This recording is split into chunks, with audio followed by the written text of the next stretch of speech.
everyone, this side Devanshi and I'm available for the student, and today we will discuss implied terms and express terms. Contract are legally binding agreements that you must continue to meet the obligation of until either the contract comes to an end or it's terminated. They set the groundwork and expectation for the relationship that you enter with the involved party. Contracts are made up of two types of contractual terms: express term and implied terms. Express terms of a contract are the terms that have been specifically mentioned and agreed upon by the contracting parties at the negotiation stage. Express term can either be in writing or agreed upon orally. However, occasionally sometimes there will be terms within a contract that have not been mentioned by either party involved.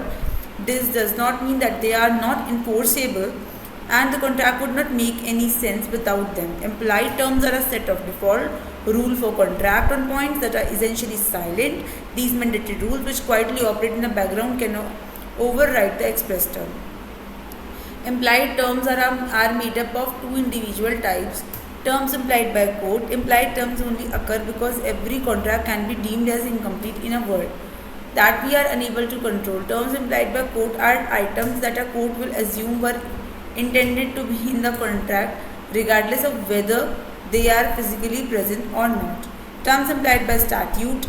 With contract that involve the sale of goods and a supply of services, basic provision are implied by statute to give the purchaser great protection. For example, if you are selling goods by a sample, you show the customer one sample of beef mince and they are order 1000 kg. Their order must be some equality as a sample. So that's it for this video. We'll discuss how can software help with contract terms in my next video. Till then, take care.